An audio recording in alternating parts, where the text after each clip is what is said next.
largely phase 3. But we're dealing with the man who I believe is the most respected and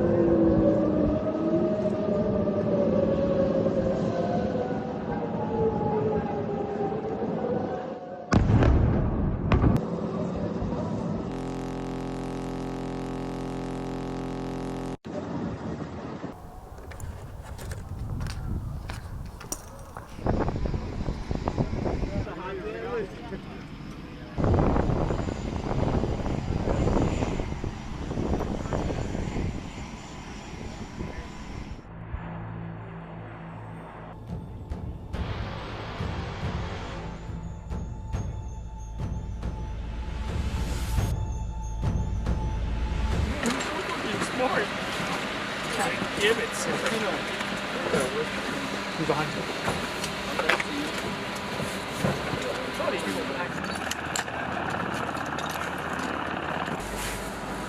I'm gonna put up my scope caps now.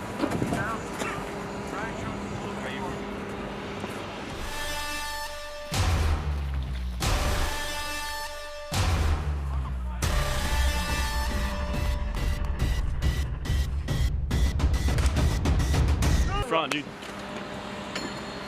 Get in there. I think that what we're seeing is a situation where targetry never makes up for a lack of strategy.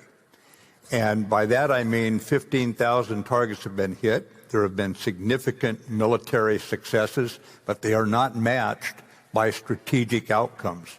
Now, some of the strategic outcomes early on, unconditional surrender, regime change, we're going to dictate who the next supreme leader is.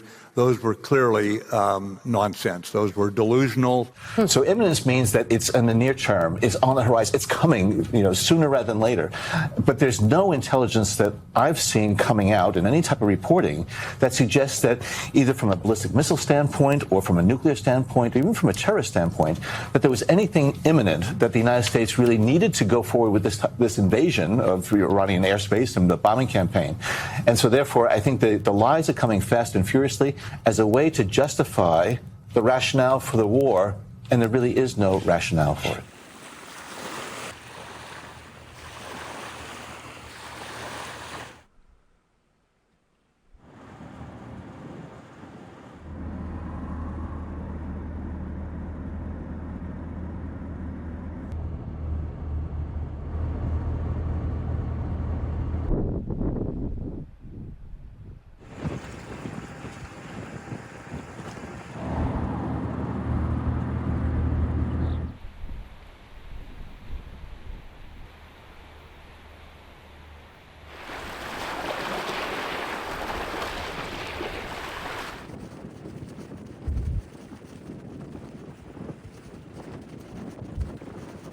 To that has everything to do with a corrupt campaign finance system.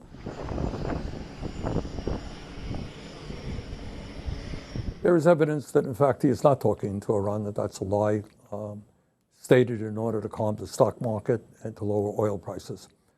So I have not a lot of confidence in anything the president says regarding the war. This is a war we should never have gotten into. This is a war right now which has already resulted in thousands of people are being killed. In Lebanon, you had 1 million people who are displaced. I hope it ends as soon as possible. I mean, I think that's the real question. But I mean, the president said today that when he told Secretary Pete Hegseth the war might be winding down, the president said he was disappointed in that. What do you make of that? He was disappointed in what? He said that Hegseth was disappointed when the president told him the war may be winding down soon. Look, I frankly don't believe much of what the president says, so no comment on that.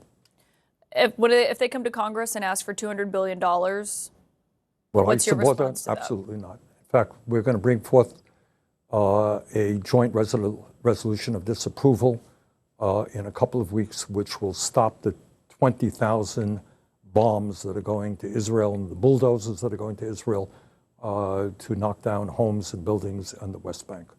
So no, I will not support funding for that war. The president has heavily praised Israel and talked about what an ally they've been in this.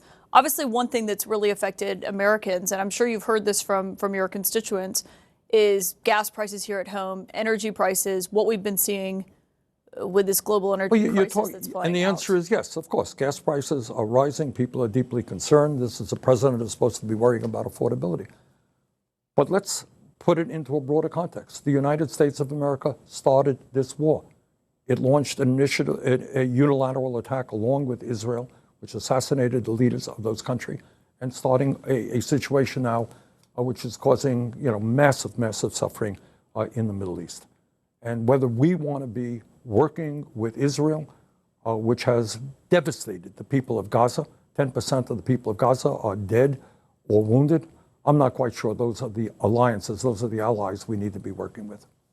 As someone who has run for president before and been a candidate, is this something that you think will become a test for Democrats, a litmus test for Democrats in terms of the alliance with Israel? Well, I think it's not only Democrats. I think all over the country, people are saying, wait a minute, we can't afford housing, we can't afford health care, we can't afford child care, we can't afford food at the grocery store. And this war now, which will cost hundreds and hundreds and hundreds of billions of dollars, why? Why?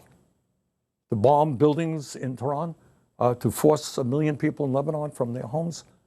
So it's not just progressives and Democrats. I think you have a lot of conservatives saying Trump ran on a campaign saying, I'm going to end endless wars. We've got to invest in America, not on these endless wars. And he went back on his word. So I think the polling suggests that whether you're Republicans, Democrats, this is not a war the American people want. Yeah, there's a poll that said a lot of Americans think that the White House isn't focused enough on domestic issues. Yeah, no kidding. Working class people are having a hard time getting by. 60% of our people live in paycheck to paycheck, while Trump and his billionaire friends have never had it so good. And now we're spending what will amount to many hundreds of billions of dollars on a war that should not be fought. The American people are not happy about it. 播报新闻是我的日常，必须时刻保持妆容和皮肤的最佳状态。当来到人生中最重要的时刻，也是 KS 逆时奇迹帮助我轻松驾驭，闪闪发光。KS 逆时奇迹活肤露全效精华、精华霜，多达5种 EGF 6大冻龄关键成分，保湿效果让我非常满意，小细纹也不再困扰我。我就是我自己的最佳女主角 ，KS 让我从容自信，光彩动人。我是我人生中的大女主。我的最爱，我做主。KS 逆时奇迹系列热卖中，下单请上快点购，透过中天新闻网 App 下单立减50，或输入 CTI 推荐码有额外折扣。